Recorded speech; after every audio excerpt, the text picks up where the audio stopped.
तो वो जा करके दूसरे गांव में लूट पाट करके कहता मैं कुछ भी हो जाए मैं काम नहीं करूंगा, मैं भीख मांग कर खा लूंगा, लेकिन मैं काम कुछ भी नहीं करूंगा और ना ही मैं भगवान का नाम लूंगा।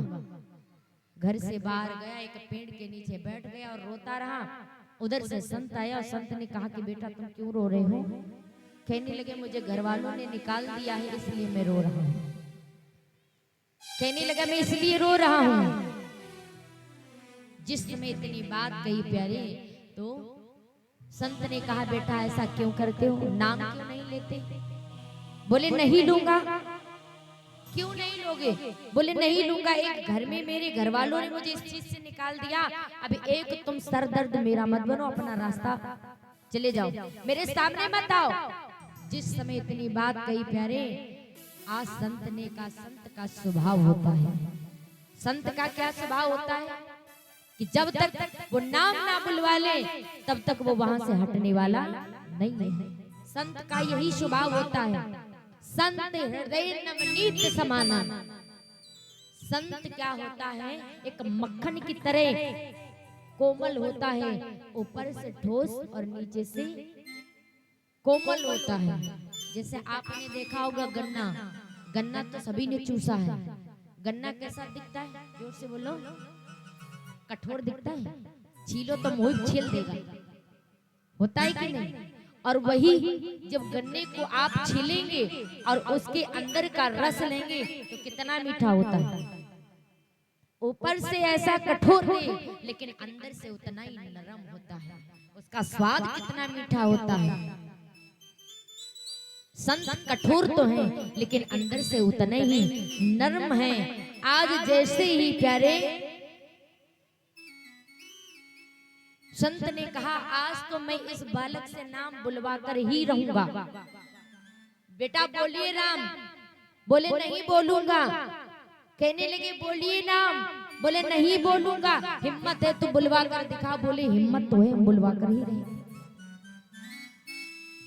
बोले कहो राम। बोले नहीं कहूंगा। बोले बोलो राम। बोले नहीं बोलूंगा। संत ने कहा क्या नहीं बोलोगे? बोले वही नहीं बोलूंगा, राम का नाम नहीं बोलूंगा। कहने लगे बस बन गया काम बेटा। कहले तूने एक बार राम का नाम लिया ना, यही तेरी जिंदगी बदल कर रख देगा बेटा। कहने लगे तूने ले लिया ना, मैंने कहा था कि तुझसे मैं नाम बुलवा कर ही रखूंगा, तूने एक बार नाम लिया है।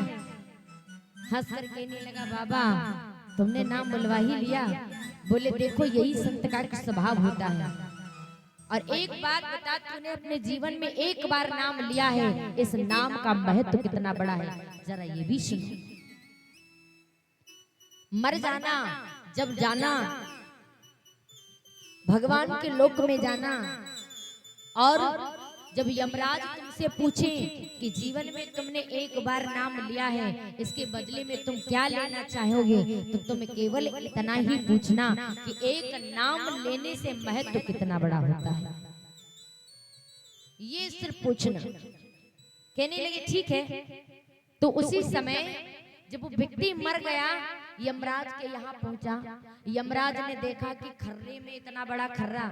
एक बात और मैं बता दूं, हम लोगों का खाता भगवान के यहाँ ज्वाइंट है, वहां भी पर्चा बना हुआ है हम लोगों का। दर्ज नाम है कि हमने जीवन में क्या किया है, हमने जीवन में कितना अच्छा काम किया है, जो उस लिस्ट में मेरा नाम आ रहा है। सब खाता लिखा हुआ है। ये वाला खाता नहीं है, घूस दे दो घूसखोरी चल जाएगी।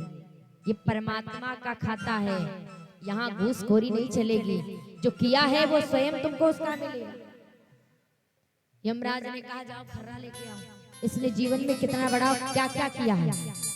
खर्रा लेकर आया तो देखा कि केवल पूरा पेज सफेद पड़ा हुआ है, केवल एक बार इसने नाम लिया है। यमराज ने कहा जाओ उससे पूछ के आओ, इसके बदले में क्या लेगा, पहला स्वर्ग चुनेगा या नरक।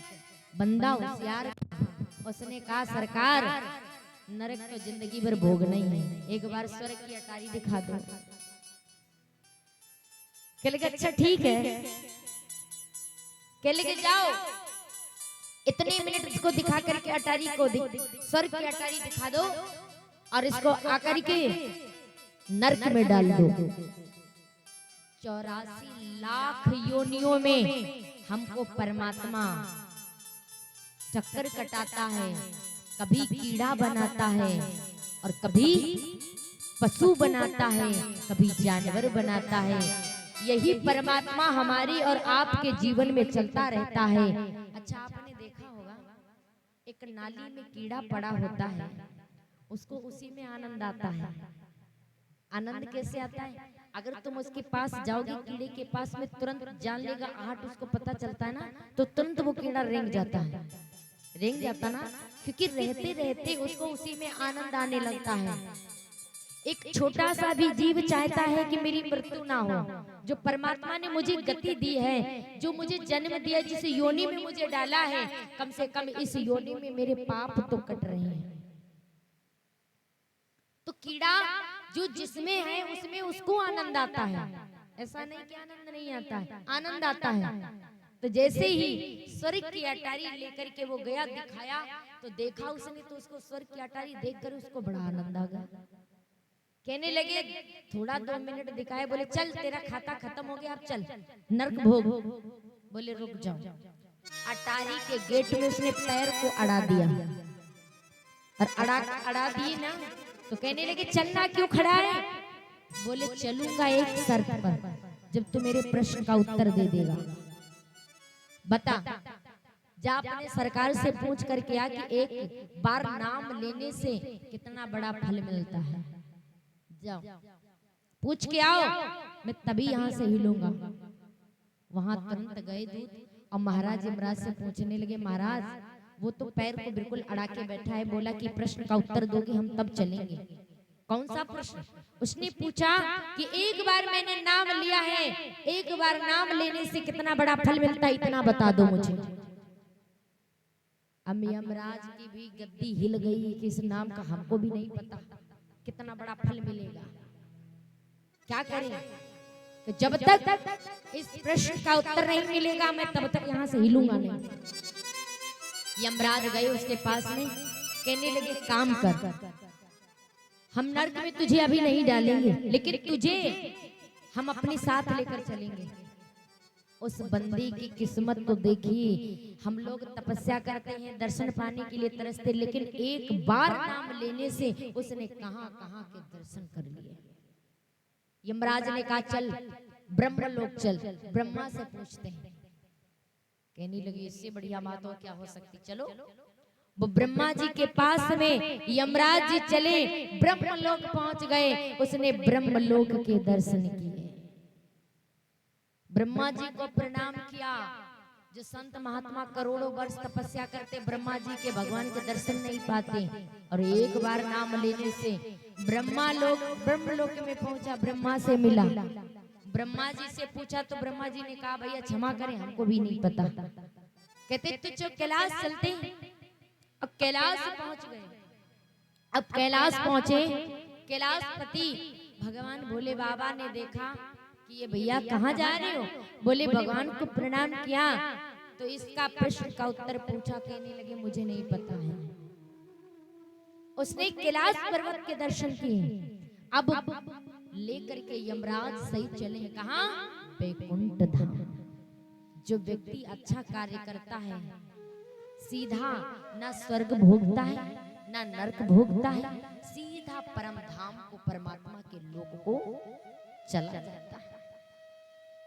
वैकुंठ धाम पहुंचा, भगवान को प्रणाम किया। भगवान विष्णु ने देखा ना उसको, प्रश्न का उत्तर पूछने लगे। भगवान कहने लगे मैं बताता हूं। भगवान ने कहा जो इसने एक बार नाम ली उसका फल कितना बड़ा इसे व्यक्ति को मिला है।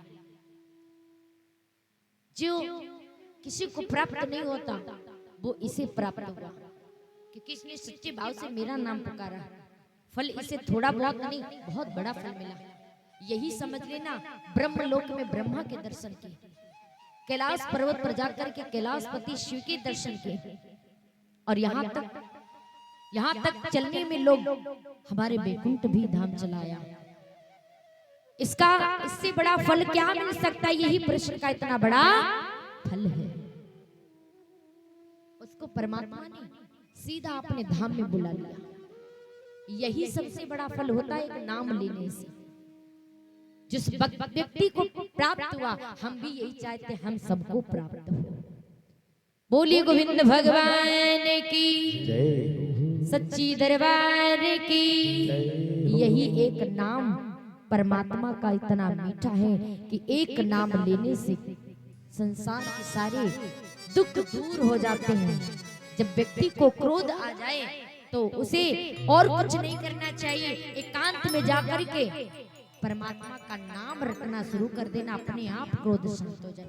ना मैं दावा के साथ कह रही हूँ, मैं दावे के साथ कह रही हूँ, ज्यादा क्रोध इंसान के अंदर आ जाए, वो एकांत में चले जाए और उसी समय वो झगड़ा भी बंद हो जाएगा और जाकर के तुम्हारे मन को शांति भी मिल जाएगी। क्योंकि मैंने ये खुद करके देखा है, जब मुझ पर कंट्रोल ना हो तो यही करना चाहिए, अपने आप वो लड़ाई शांत हो जाएगी। बोली गोविंद भगवान की। आइए भगवान के चरणों में सभी लोग नमन करते हुए बोलेंगे, कहते हैं प्यारे